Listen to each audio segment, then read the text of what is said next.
How's it going, bro? Good. How are you?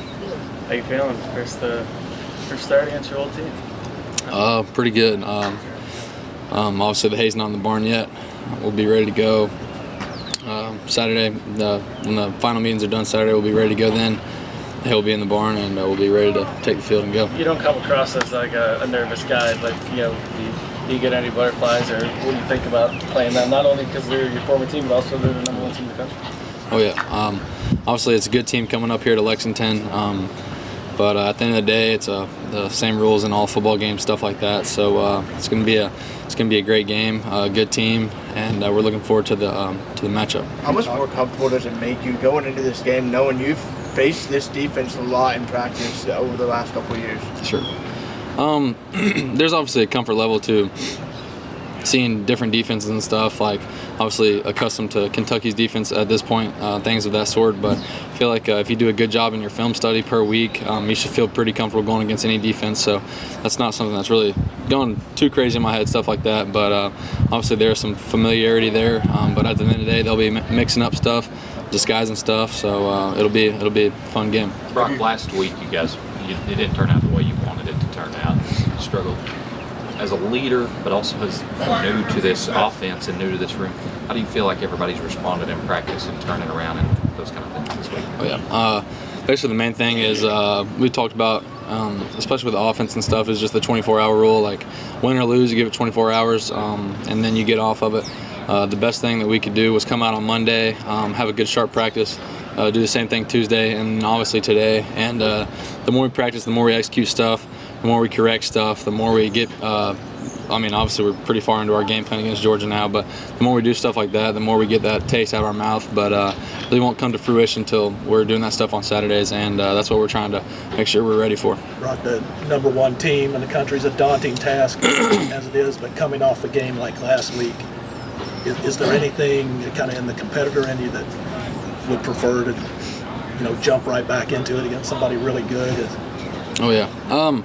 I think just kind of me, just being how I am and how I feel this offense's identity is just, we're welcoming the challenge. Obviously wish the outcome went a little different last Saturday, but at the end of the day, we're going to have our 12 games, 12 guarantees to go out there and play on Saturdays, and just whoever that is, we're going to be ready, make sure we do our due diligence getting ready during that week, and hopefully go out there and execute. Brock, will you have any sort of communication with any of your old teammates, roommates, whatever, before the game, or does that after the game?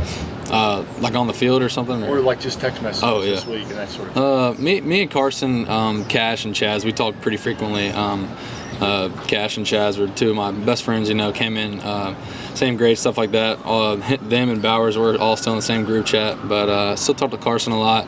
And those are just dudes that you value, friendships, good dudes off the field, good dudes on the field and stuff like that. So it's just outside the lines, carrying on those friendships probably for the rest of my life. I was going to say, Chaz said on Monday that you're like one of the most competitive people he's ever been around, whether it's, like a board game or whatever it was. Yeah.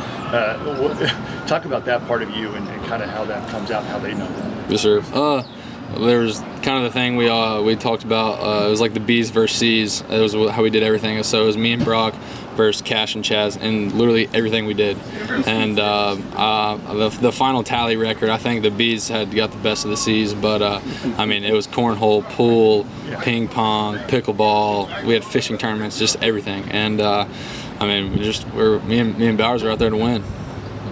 Brock, Stoops and Bush have talked a lot this week about getting the offense into a rhythm. From your perspective, what would that look like? What would that feel like? And what would that do for your confidence to get into a rhythm early on, especially? Oh, yeah. I think the main thing is just, being able to move the ball. Just being able to stay out of 3rd and long, especially against Georgia. Some of their 3rd and long packages are pretty exotic. So the more that you can stay out of that, the better off you'll be, and being able to just, move the chains, keep the defense off the field, stuff like that. So it's kind of just an overall effort on offense, making sure that we're able to just stay ahead of the chain, stay on task, stay on schedule, and that just comes with just getting lined up, getting our shifts and motions right, as I talked about, I think last Saturday. But just everybody just dominating their box is something that Coach Wolf's always said. Like some people's box is bigger than the others, but you just got to dominate your box and do your job. Brock, John, last one. Okay, go ahead, Michael. Have a lot John of over here's time, last obviously, one. back there to drop back and do what you want in the pocket. But in a game like Saturday, when don't. Could you see yourself getting more comfortable, maybe some quicker bubble screens, quick throws, getting the ball out quick? Is that an involvement maybe without giving away the secret sauce? Is that something that we could see more of, given that you didn't get a lot of time back there? Oh, yes, sir. I mean, we're obviously going to be watching that film, seeing what we can do better. That's definitely part of our game plan. Just making sure we're getting people the ball on the perimeter. We're gonna push the ball down the field. It's just the same stuff the offense is built to do. Some of the calls we didn't get to in that game, stuff like that. But it's all been installed. It's just about running that stuff and just about executing the plays that are called. It's not really nobody's fault that they weren't getting executed. Just people were just taking their turns overall.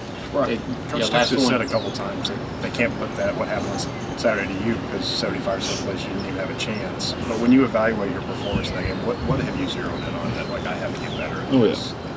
There's definitely a bunch of things that I can do. Even just from my meshes on play action pass, stuff like that. Got to make your play action passes look like run. That's going to help the dudes up front. That's going to help the guys in the perimeter. Eye violations in the secondary, stuff like that. Footwork in the run game, footwork in the pass game, being able to move around, just take what I need in the pocket, don't overreact too much. A little bit of stuff like that, but it's going to be a weekly thing. Sit down on Sundays and say, hey, this way you did good, this way you did bad, highlight the things you did bad, and get better at those. All right, folks, thank you very much. You can see we got Trayvon,